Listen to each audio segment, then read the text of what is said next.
ఎంతో హుందాగా ఈ గౌరవ చట్టసభను నడుపుతున్న మీ విధి విధానాలకి, అలాగే చట్టసభలో సమయపాలనను పాటిస్తూ సభ్యులందరూ ఎంతో హుందాగా, ఎంతో గౌరవప్రదంగా ప్రజా సమస్యల్ని, వాటి పరిష్కార మార్గాలను వెతకాలని మా అందరికీ మీ అపారమైన అనుభవంతో దిశానిర్దేశకత్వం చేస్తున్న మీకు జనసేన పార్టీ తరపు నుంచి, మా ఎన్డీఏ కూటమి తరపు నుంచి నా హృదయపూర్వక నమస్కారం, కృతజ్ఞత. సాంకేతికంగా ఇది 3వ బడ్జెట్ సమావేశం అయినప్పటికీ పూర్తి స్థాయి బడ్జెట్ సమావేశంగా ఇది 2వది.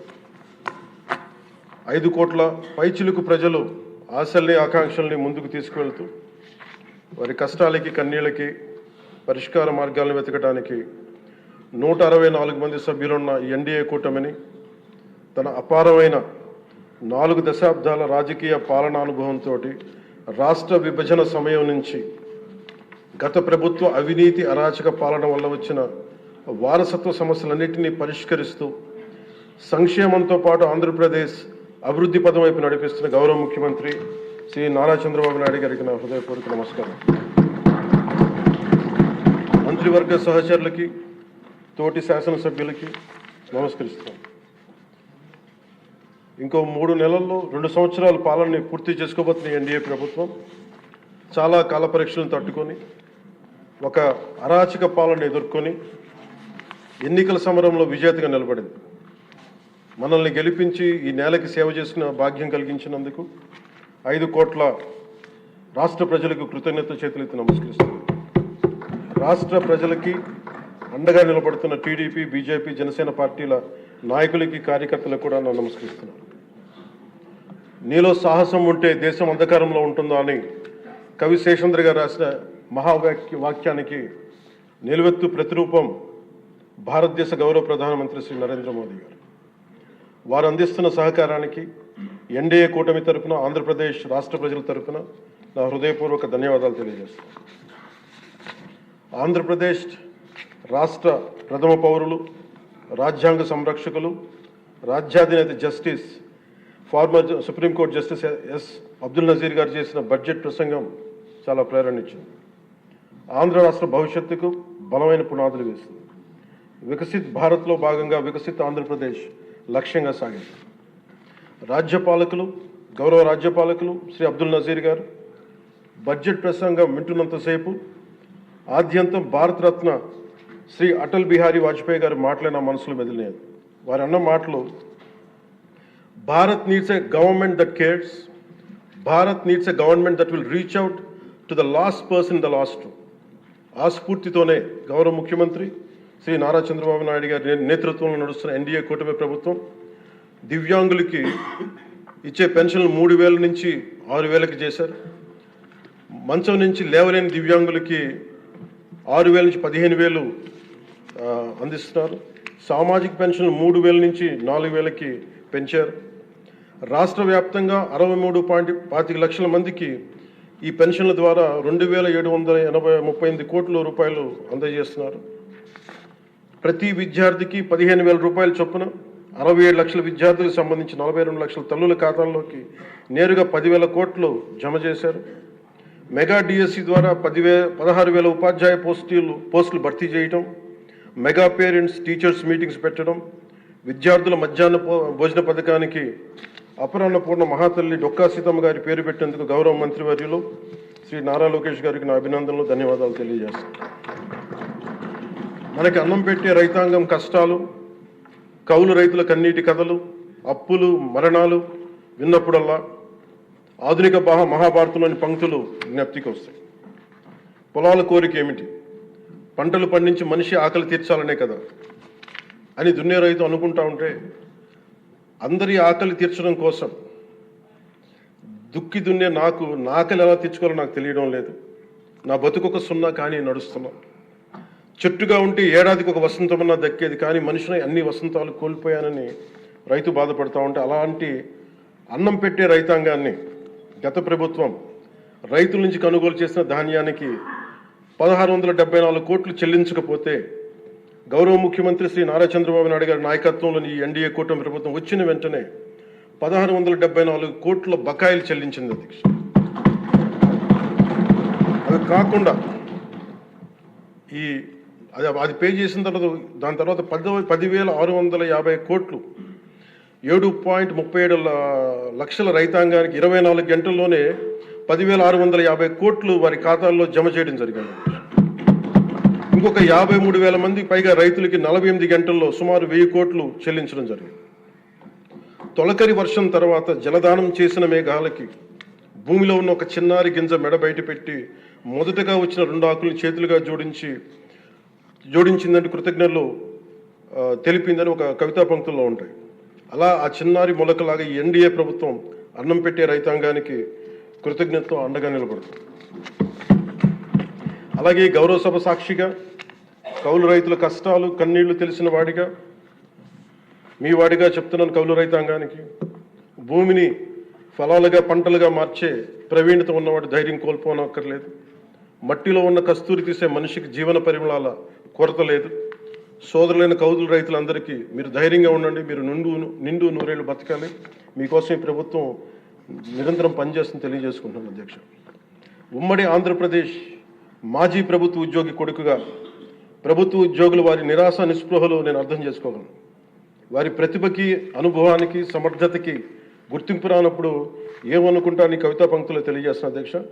ఈ దేశం నా ప్రతిభకు ఒక సమాధి, ఎంత దూరం నడిచినా ఎప్పుడు దూరం అంతే.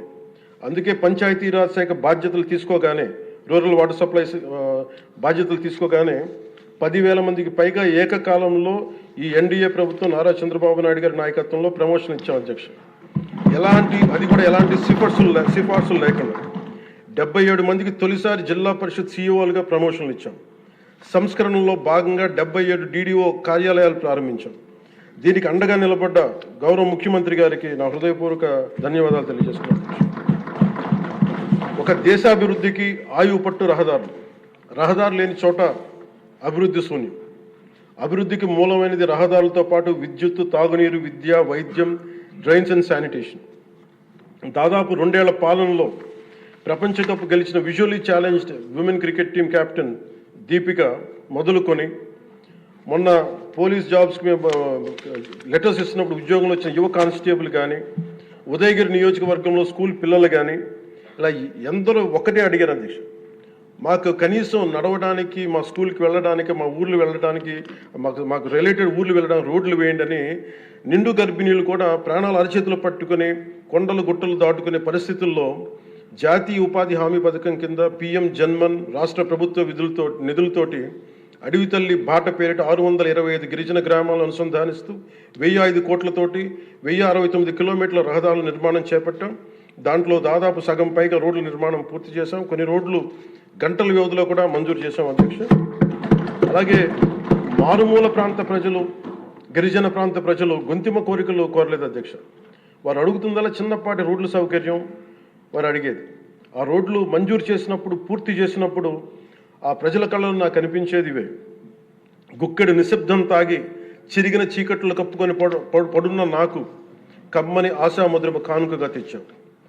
స్వాతంత్రం వచ్చి 7 దశాబ్దాలు దాటిన విద్యుత్ వెలుగులు లేని 17 కుటుంబాలు చెంది ఒక మారుమూలన గిరిజన గ్రామానికి ₹1,00,00,000 పైగా వెచ్చించి 17 కుటుంబాలున్న గ్రామానికి 9.6 కిలోమీటర్ల మేర 200 పైగా విద్యుత్ స్తంభాలను పాతి ట్రెడిషనల్ పవర్తో పాటు PM జన్మన్ పథకం కింద సోలార్, విండ్ ఎనర్జీతో పాటు హైబ్రిడ్ విద్యుత్ వ్యవస్థని ఏర్పాటు చేశాం అధ్యక్ష. ఆ విద్యుత్ వెలుగుల్లో, గిరిపుత్రుల్లో, గుండెల్లో నాకు ఈ భావన చాలా బలంగా తెలుసు. వెలిగిన బల్బును చూసి వారు ఒకటే అనుకున్నారు అధ్యక్ష, పొద్దు గుంకితే చీకట్లో బతికే ప్రజలు ఆ వెలుగుతున్న బల్బును చూసి ఎన్నాళ్ళకి మా అతిథిగా వచ్చాం, ఈ సుధీల కుటీరానికి ఇంత వెలుతురుని తెచ్చామని వారి గుండెల్లో ఉన్న వారికి ఆ భావన నాకు నిజంగా తెలిసింది అధ్యక్ష. గౌరవ ప్రధాని శ్రీ నరేంద్ర మోదీ గారు వ్యక్తిగతంగా జల్ జీవన్ మిషన్ చాలా ఇష్టపడి ఎంతో బడ్జెట్ దాదాపు 191,011 కోట్లు ఆయన 1924 మధ్యలో ఈ జల్ జీవన్ మిషన్కి బడ్జెట్నిచ్చి ఈ దేశ సగటు పౌరుడికి కనీసం సరాసరి 55 లీటర్ల రక్షిత మంచినీరు అందించాలని లక్ష్యంగా ముందుకు వస్తే గత ప్రభుత్వం కేంద్రం నుంచి 27,000 కోట్లు కేంద్ర ప్రభుత్వం ఆమోదం తెలిపితే ఖర్చు పెట్టింది వాళ్ళు దాదాపు కేవలం 4,000 కోట్ల అధ్యక్ష. అందులో కేంద్రం వాటా 2,000 కోట్లు. 4,000 కోట్లు ఖర్చు చేసి పైప్ లైన్లు వేయడం తప్ప ఒక్క గ్రామానికి సంపూర్ణంగా నీరు ఇచ్చింది లేదు. జైజేవన్ ముగిసే నాటికి అలాటెడ్ 27,000 కోట్లను వాళ్ళు ఖర్చు పెట్టింది మినహాయిస్తే 23,000 కోట్లు వినియోగించుకోలేపారు అధ్యక్ష. అలాగే అది ఎక్స్పైర్ అయిపోయిన తర్వాత కూటమి ప్రభుత్వం నారా చంద్రబాబు నాయుడు గారి నాయకత్వంలో అధికారంలోకి వచ్చిన తర్వాత ముఖ్యమంత్రి గారు కూటమి నేతలందరూ కలిసి కేంద్ర నాయకత్వాన్ని అడిగి ఇంకొక పొడించుకోగలిగాం. ఈ ప్రయత్నంలో 1,242 కోట్లతో Uddanam, Dhone, Pulivendula multi village project స్కీమ్స్ని మే నాటికి పూర్తి చేయాలని లక్ష్యంతో ముందుకు వెళ్తున్నాం అధ్యక్ష. అలాగే ఈ కొత్త సంవత్సరంలో కూడా కొత్తగా ఇంకొక 5 జిల్లాలు ఈ ఎక్స్టెండెడ్ పీరియడ్లో కొత్తగా 5 జిల్లాల పరిధిలో 7,910 కోట్లతోటి వచ్చే 2 ఏళ్లలో పూర్తి చేయాలని లక్ష్యంగా పెట్టుకున్నాం అధ్యక్ష. చిత్తూరు, ప్రకాశం, పల్నాడు, ఉభయ గోదావరి జిల్లాలో చేపట్టిన పనులు పూర్తయితే వచ్చే 30 ఏళ్లలో 1,21,00,000 ప్రజల రక్షిత మంచినీటి అవసరాలను తీరుస్తుంది. మిగిలిన 960 కోట్లతోటి మల్టీ విలేజ్ స్కీమ్స్, అలాగే నీటి ఎద్దడి తీవ్రత ఉన్న పంచాయతీ మంచినీటి సమస్యను తీర్చే విధంగా గౌరవ సీఎం గారి ఆధ్వర్యంలో ప్రణాళికలు సిద్ధం చేస్తున్నాం అధ్యక్ష. గత ప్రభుత్వపు అరాచక, అసమర్థ, అవినీతి పాలన వారసత్వపు సమస్యలు ఎంతో ఎన్డీఏ ప్రభుత్వానికి చాలా పెను సవాల్గా మారినాయి. కానీ ముఖ్యమంత్రి గారి పరిపాలనా అనుభవం అన్నింటిని అధిగమిస్తూ ఇచ్చిన ప్రతి మాటని నిలబెట్టుకుంటూ ముందుకెళ్తున్నాం. సంక్షేమం, అభివృద్ధి రెంటిని సమన్వయపరుచుకుంటూ ముందుకు వెళ్తున్నాం. మొన్న గవర్నర్ గారి ప్రసంగంలో అదే ప్రస్ఫుటంగా గోచరించింది. అలాగే ఈ సందర్భంలో గవర్నర్ శ్రీ అబ్దుల్ నజీర్ గారి వ్యక్తిత్వం గురించి ప్రత్యేకంగా చెప్పుకోవాలి అధ్యక్ష. Is a great scholar, legal luminary, a humanist, a devout religious man with a respect for all religions and a great patriot. People of Andhra Pradesh and our NDA government is fortunate for having him as our beloved governor అధ్యక్ష. అలాంటి ఉన్నతమైన వ్యక్తి ముందు ఆ 11 మంది సభ్యులు వారి ప్రసంగ సమయంలో వెల్లోకి వచ్చి రభస చేసిన విధానం చూస్తే నాకు ఒకటే అనిపించింది అధ్యక్ష, హనుమంతుడి ముందు కుప్పి గంతులు వేయడం ఏంటి అని. అలాగే 151 నుంచి 11 సభ్యులకి పడ్డ వారిని చూసి మనం అందరం కూడా నేర్చుకోవాల్సింది, గుర్తుపెట్టుకోవాల్సింది అది భారతరత్న వాజ్పేయి గారి మాటల్లో, democracy రెsts on one belief, and that is when leaders cannot solve the problems, the people will. అందుకని ఇది మనం చాలా జాగ్రత్తగా మన భారతరత్న వాజ్పేయి గారి మాటల్ని మనం తీసుకోవాలి అధ్యక్ష. అలాగే under guidance of honourable CM deputy CM honourable CM Shri CBN Chandrababu Naidu గారు ఈ భారతరత్న వాజ్పేయి గారి మాటల్లోనే వారు దాన్ని తెలియజేస్తాం అధ్యక్ష. The challenges we are facing ahead, మనకున్న ఛాలెంజెస్ కానీ ఉన్న సమస్యలన్నింటినీ భవిష్యత్ వికసిత్ ఆంధ్రప్రదేశ్ దిశగా ఎలా వెళ్ళాలి అని అనుకుంటే అది వాజ్పేయి గారి మాటలను చెప్తాను అధ్యక్ష. It's no problem we cannot tackle, no challenge we cannot face, no opportunity we cannot seize. జై హింద్ అండ్ జై భారత్.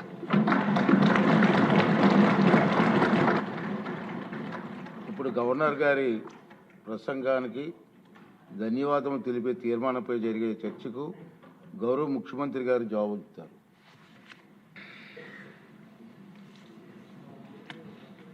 అధ్యక్ష,